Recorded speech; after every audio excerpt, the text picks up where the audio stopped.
안녕하십니까, 김성봉입니다. 이번 만남에서는 재개발 사업에서의 이주비와 주거 이전비에 관하여 정리해 보도록 하겠습니다. 이 두 가지 용어는 완전히 다른 용어임에도 불구하고요, 일부의 사람들이 마구 섞어 쓰기도 하는 것 같아요. 그렇게 하시면 안 됩니다. 완전히 다른 용어입니다. 잠시 후 도표를 이용하여서 비교 정리해 드리도록 하겠습니다. 그리고 이 내용과 관련된 유튜브 동영상들을 참고하시면 더욱더 이해하는 데 도움이 될 겁니다. 아래에 무려 6개의 동영상이 소개되어 있는데요. 이 또한 김박사 부동산 TV 유튜브 채널에 탑재되어 있는 것들이니까 필요한 경우 활용하시기 바랍니다. 화면 정리하고 다음 화면으로 넘어가서 약속대로 이주비와 주거 이전비를 도표로 비교 정리해 보이도록 하겠습니다. 다음 화면으로 넘어갑니다. 이주비와 주거 이전비는요, 그 지급 대상과 그 성격 면에 있어서 완전히 다른 겁니다. 완전히 다른 겁니다. 라는 말로 시작해 보도록 하겠습니다. 이주비라는 것은요, 기본 이주비와 추가 이주비로 구성된다는 거 앞에서 소개한 동영상에서 이미 정리해 드렸습니다. 와 주거 이전비는 완전히 다른 용어입니다. 먼저 그 지급 대상을 살펴보면요, 이주비는 분양 신청을 한 조합원이 그 지급 대상이 되는 겁니다. 그럼 조합원이었다 할지라도 분양 신청을 하지 않은 청산자는 이주비 지급 대상이 아니라 주거 이전비 지급 대상입니다. 그리고 세입자 또한 마찬가지입니다. 어때요? 지급 대상이 완전히 다르잖아요. 라고 말씀드리고 싶네요. 그리고 그 성격면에 있어서 이주비는 융자, 달리 표현하면 대여입니다. 융자라는 거, 자금을 융통해 주는 것입니다. 그것은 대여에 해당되는 것이죠.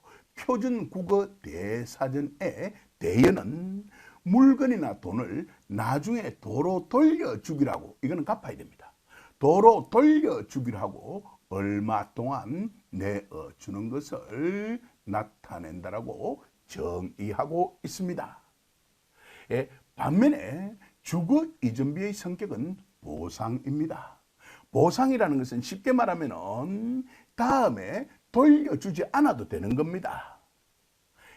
보상에 대하여서 표준국어 대사전에서는 국가 또는 단체가 적법한 행위에 의하여 국민이나 주민에게 가한 재산상의 손실을 갚아주기 위하여 제공하는 대상이다 라고 규정해 두고 있는 것입니다. 그렇다면 다음에 갚을 필요가 없는 것입니다. 어때요?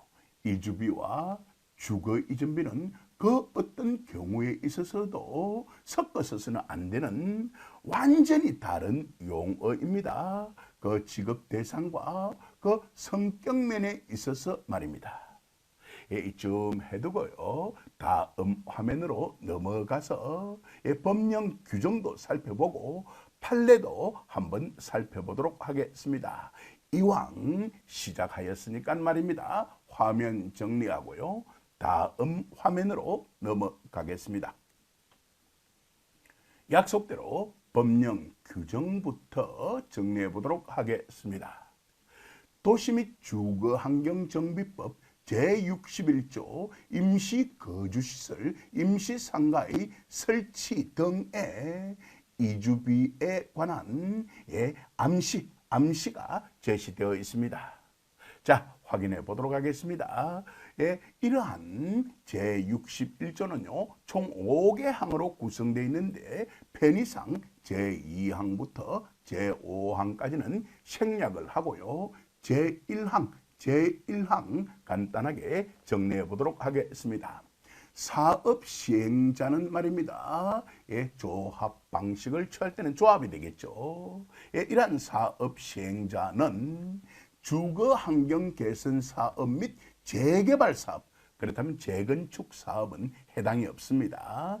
1항에 해당이 없습니다.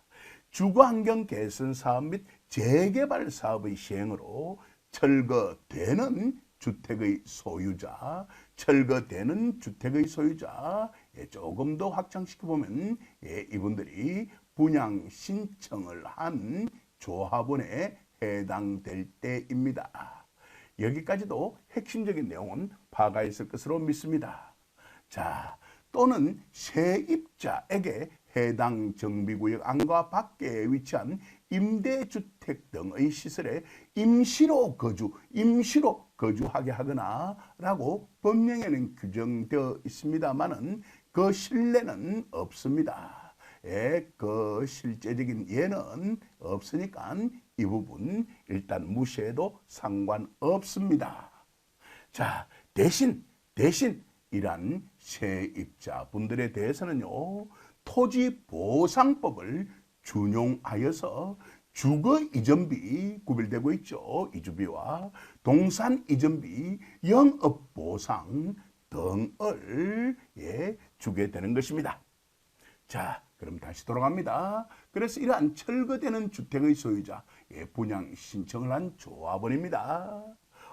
주택 자금의 융자를 알선, 융자가 나오고 있죠. 바로 이것이 이주비라는 이름으로 나가게 되는 겁니다.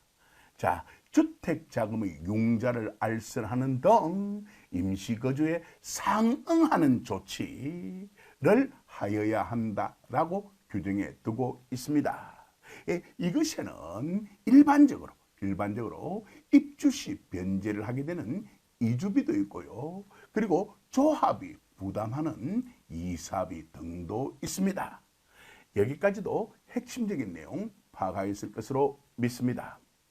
그리고요, 영업 손실에 관해서도요, 체계적으로 여러 차례 정리를 해드렸는데요.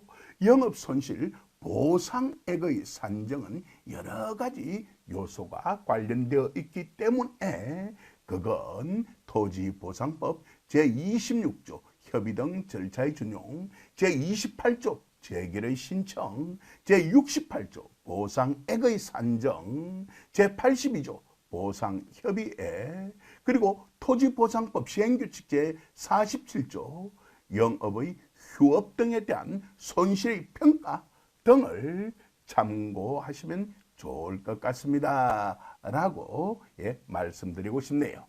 자, 여기까지도 핵심적인 내용은 파악하였을 것으로 저는 믿습니다. 이쯤에 두고요, 화면 정리하고 다음 화면으로 넘어가겠습니다. 자, 이제 도시 및 주거환경 정비법 제132조 조합 임원 등의 선임 선정 및 계약 체결 시 행위 제한에 관하여 정리해 보도록 하겠습니다.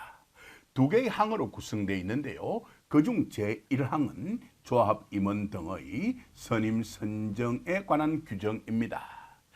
지금 우리들이 초점을 두고 있는 것은 아니기 때문에 생략하도록 하겠습니다. 따라서 제2항 하나만 간단하게 정리하면 될 것 같습니다.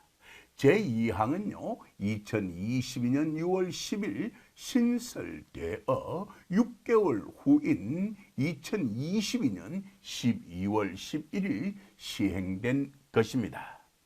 이건 말입니다. 국토교통부 고시 정비사업 계약 업무 처리 기준 제29조 및 제30조가 그대로 반영된 신설항입니다. 참고로 알아주시면 좋을 것 같습니다. 과거에도 이 규정이 있었다는 것이죠. 자, 그럼 간단하게 정리해 보도록 하겠습니다.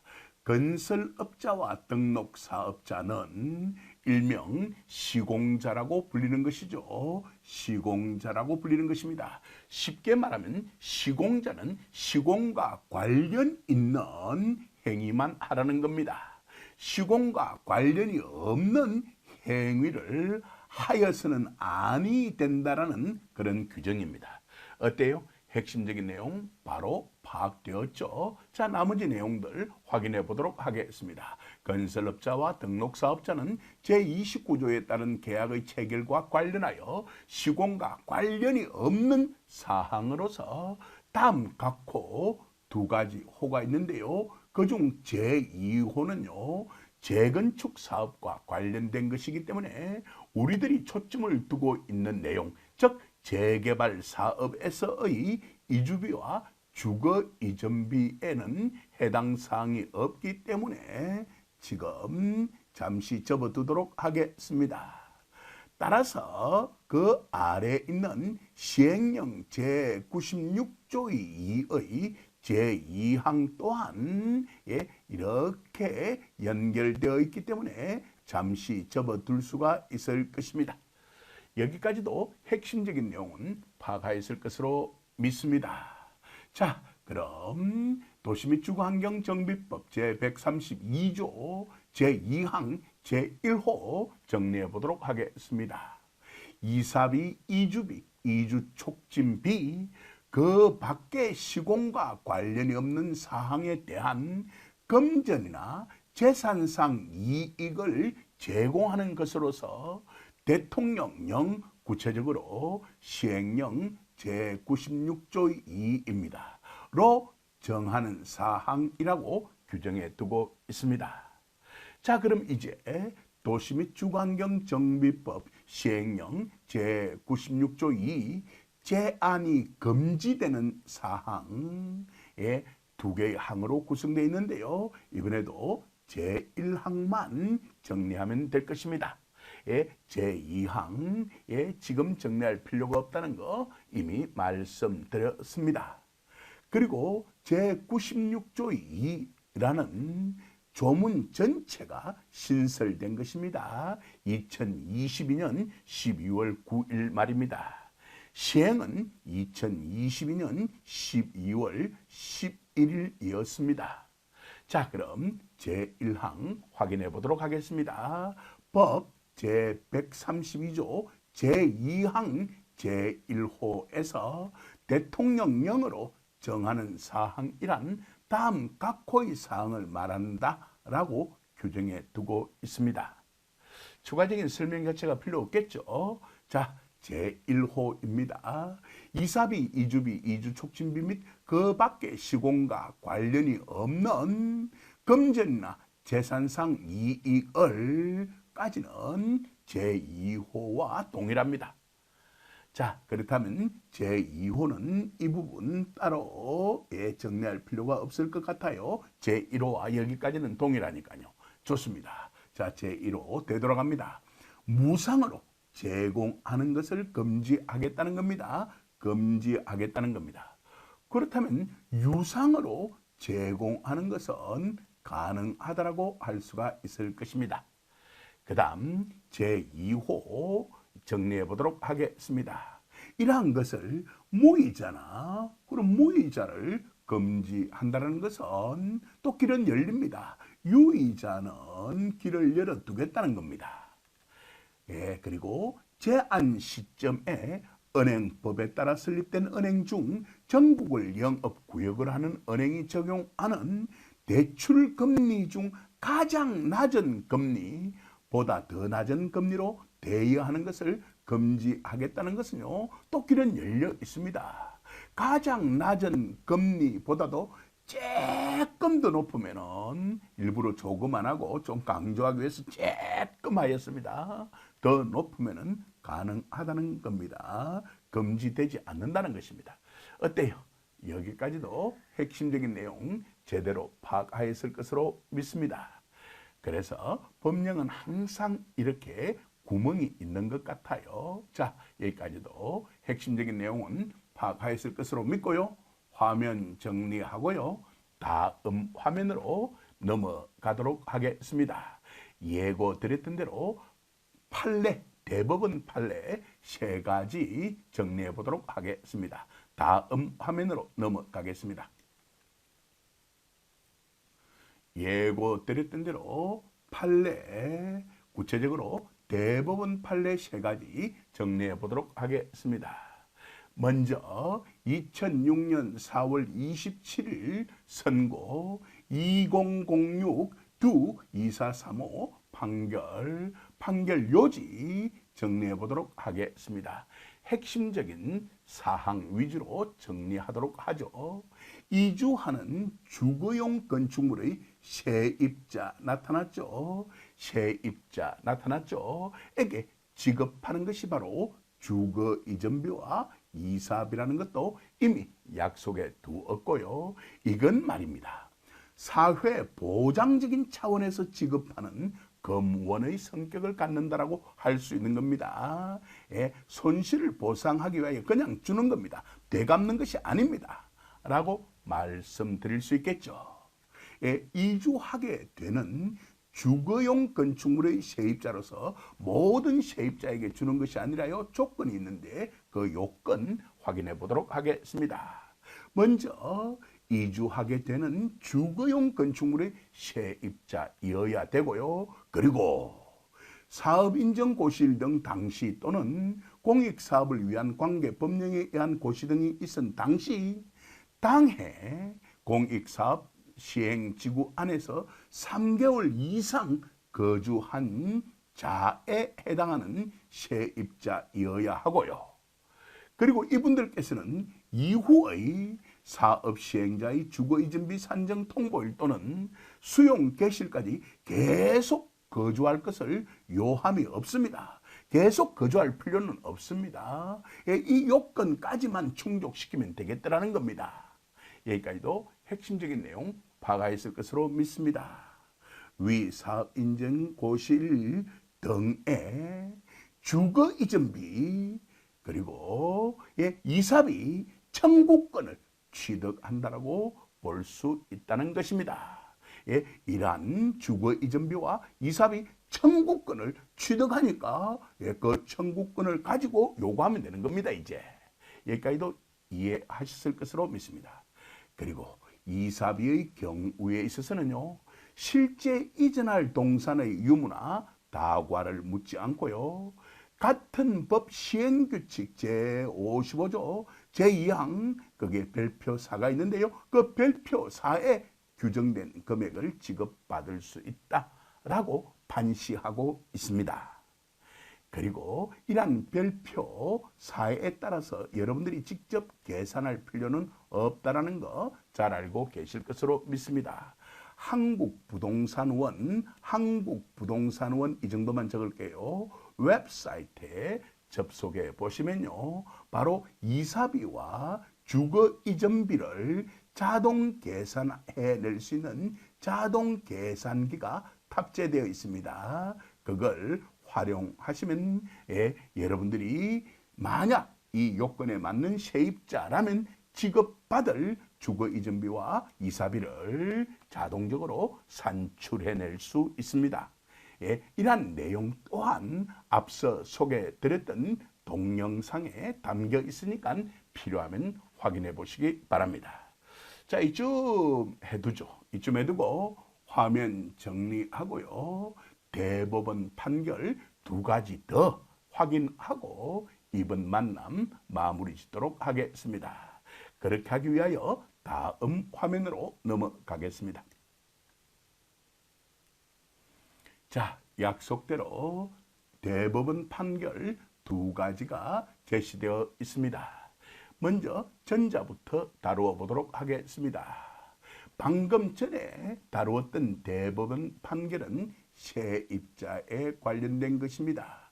그렇다면 이번에는 당연히 현금 청산 대상자에 관련된 판결을 다룰 필요가 있을 것입니다. 여기까지도 핵심적인 내용 파가 있을 것으로 믿습니다. 그게 바로 대법원 2013년 1월 16일 선고 2011-1918호 판결입니다. 판시 사항 확인해 보도록 하겠습니다.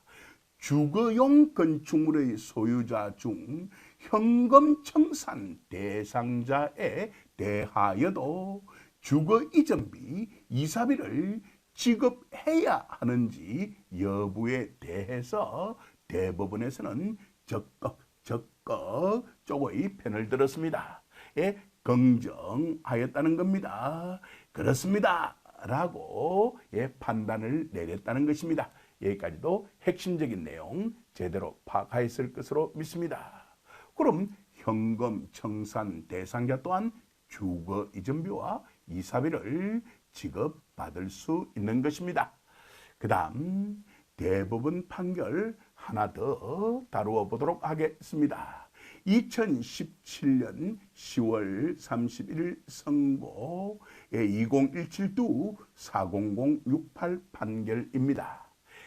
그 판시 사항 살펴보니까요, 이분은 이중적인 지위를 가진 분이라고 할 수가 있는 것입니다. 이분은요, 주택 재개발 정비조합원이면서 동시에 사업구역 내 타인의 주거용 건축물에 거주하는 세입자인데요. 과연 이분에게도 주거 이전비가 지급되어야 하는 것인지 여부에 대해서 대부분에서는 소극 입장을 취하였습니다. 안 된다라는 겁니다.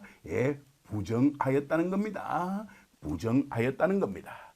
여기까지도 핵심적인 내용 파악하였을 것으로 믿습니다. 이상으로서 이번 만남은 마무리 짓도록 하겠습니다.